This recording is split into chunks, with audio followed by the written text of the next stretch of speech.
Hello everybody, GameFreak997 here. I'm back today with more Forza Horizon 2 on the Xbox One.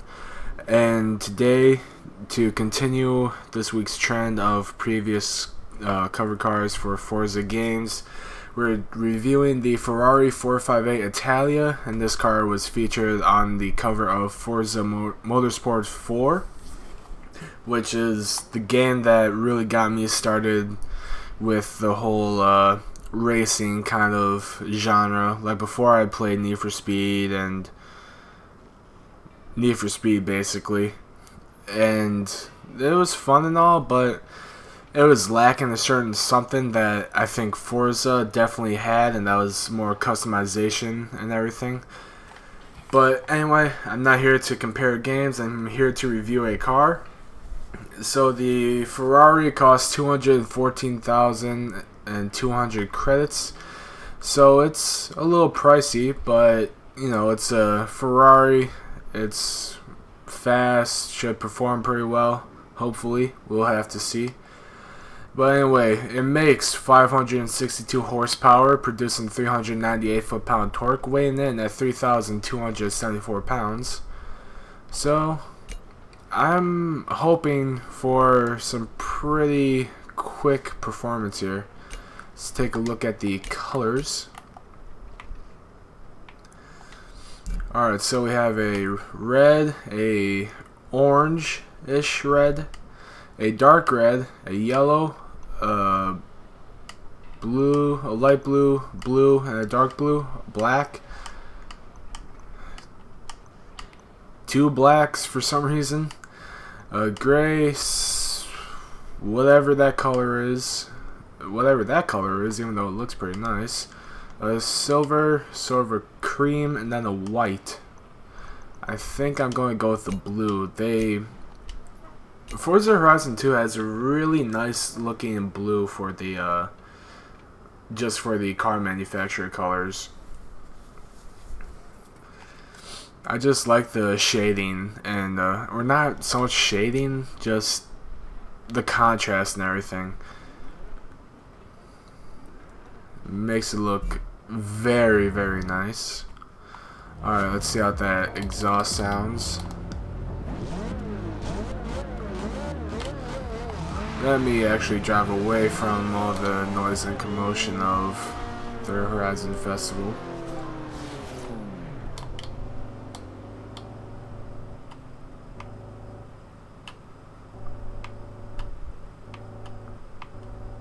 That sounds kind of weird. The idle for the exhaust sounds a little weird, but anyway, let's hear what the rev for the exhaust sounds like.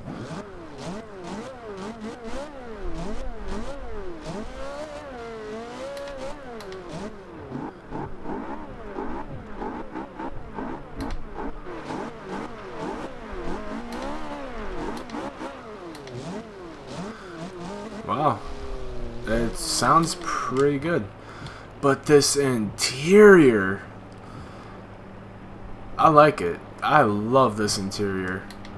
Probably one of my new favorite interiors of the game.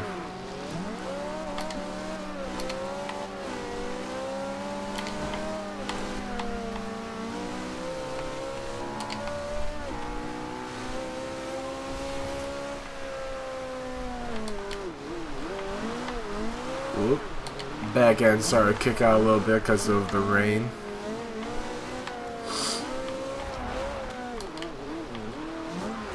Otherwise, it feels very controlled, and I really like that. And what's really crazy is in the rain on gravel, it's still nice and stable.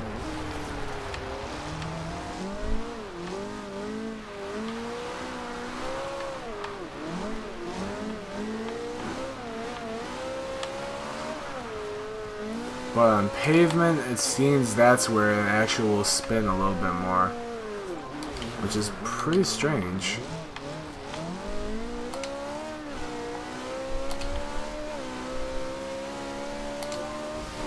It's kind of quick. It's fairly quick, actually. Whoops. My bad.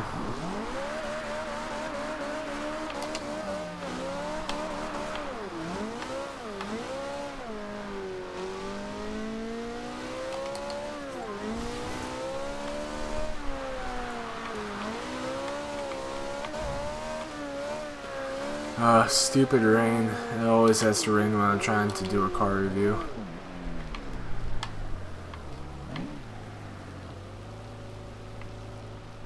Alright. Anyway, let's see exactly how fast it can go here. Nice and controlled launch, I like that.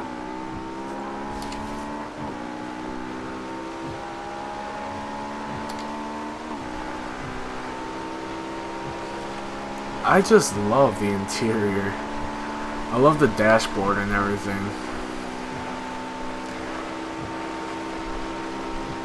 Can we do 190? Ooh, just shy of 190. 189.92. That's nice and quick. I like that. Ah, it sucks though. It's just shy of 190. So I'm pretty excited to see how fast it can go when it's fully upgraded.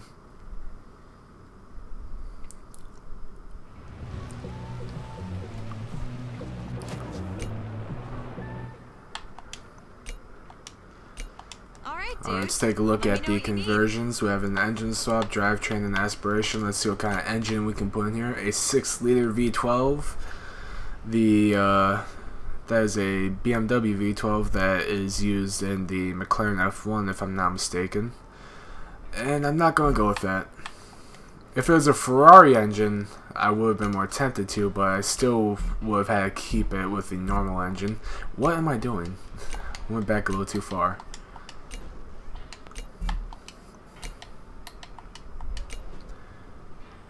So I think the twin turbos had boosted up about 104 horsepower, which is pretty good for installing just the twin turbos on. But all of these upgrades aren't really helping out with horsepower that much. Even the upgraded cams didn't do much, just 45 extra horses. Usually on other cars it boosts up by like 100 or so. Alright, the twin turbos fully upgraded, boosted up 121 horsepower. So the final horsepower numbers is 914 horsepower.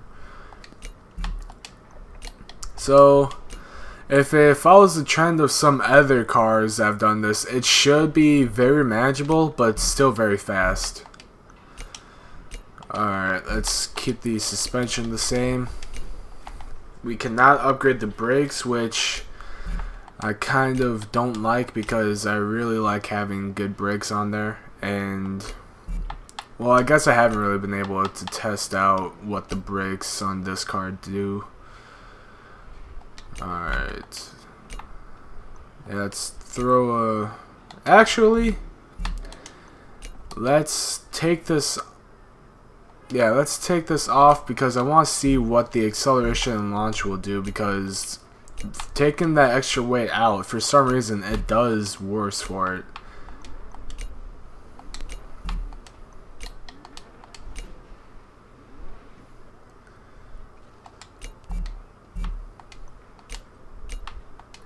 Alright, we can put some race compound tires on it.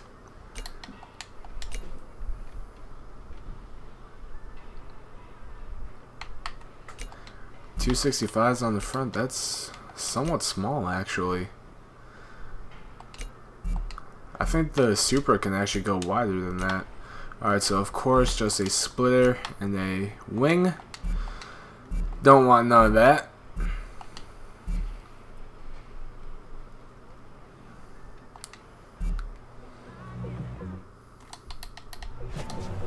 Here, let me just slowly make my way over here because I don't want to spoil any more of the noise.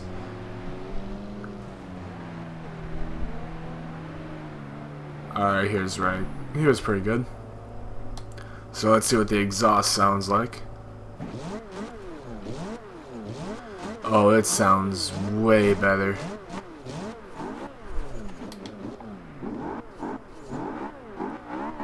Wow, it sounds nice and mean on the inside.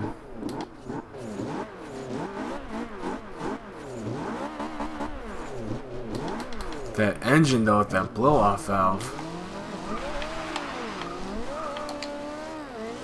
Alright, at least it's not raining anymore for this, because I'm pretty sure 900 some horsepower wouldn't do very well in the rain. Brakes aren't too bad, actually.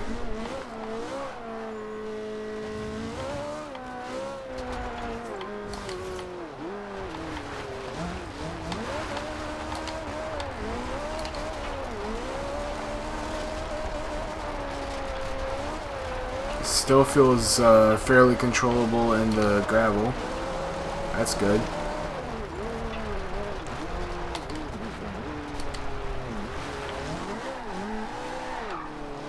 A little bit of wheel spin coming out of that corner. I actually did want to spin a little bit in third gear, it felt like. Yeah, I feel like if I were to hammer in third gear coming out of the corner, it will spin. Yep.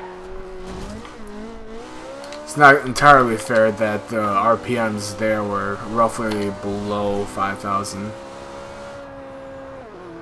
You know, with lower RPMs when you mash on the throttle, it allows a lot more spin. My fault there, I barely even hit the brakes.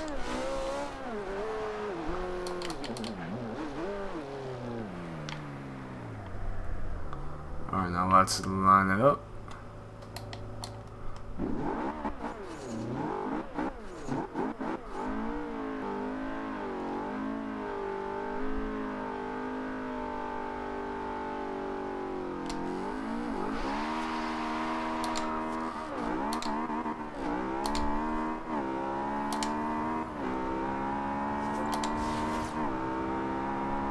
Oh yeah, she's nice and quick now. Oh, but top speed, I don't think that it's actually going to be that quick unless you tune it. So 224.54 across the speed trap. Let me quickly see what the tune menu or the tune thing says for top speed. Top speed is 227, so we can actually hit that right here. Let's line it up again, or let's not really line it up, or yeah, let's line it up, why not?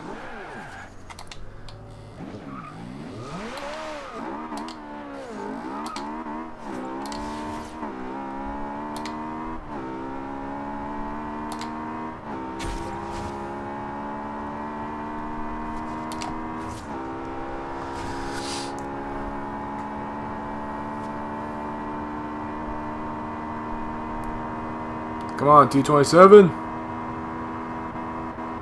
Oh, there you go.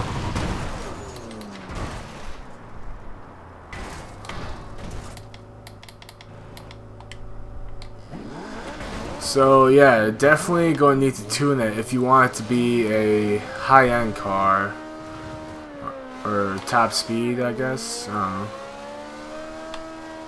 But otherwise, I wouldn't really say that it's track ready. It has good grip and power, but it seems coming out of corners, it's very easy to spin out. I was trying to come up with something else to say, but really all I can really say about it is it's pretty easy to spin out, and the brakes they're good, but they could be better, I guess. But yeah, handling and stuff like that, it handles very nice, and 900 some odd horsepower makes it very quick and fast. But when it comes out of a corner, it's very easy to spin, so it takes a lot of throttle control while coming out of a corner. But completely stock, now that I can see just straight off the bat, you can take and race it against other cars on a track. It may not be the fastest or the quickest per se, but it still is.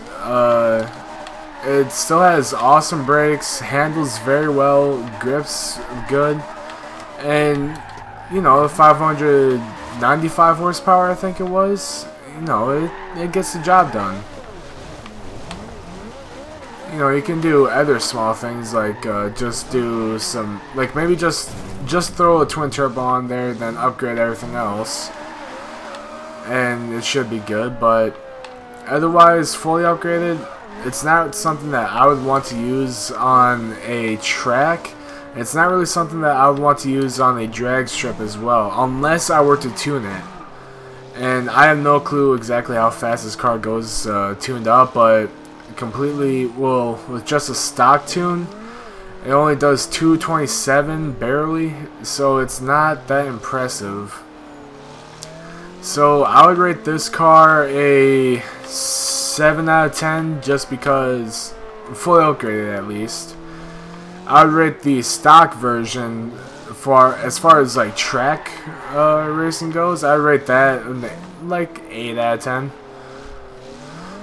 But yeah, this car spins a little too much coming out of corners. Now, of course, you can make it not spin, but that means really taking it easy on the throttle coming out of a corner, which means that other cars that grip more will overtake you, and then you have to rely on 900 some odd horsepower to push you through and get you past them, which it should be able to do, but I would rather have the handling than the speed on some areas of a track. You know, coming up on a straight, I'm not exactly looking forward to that.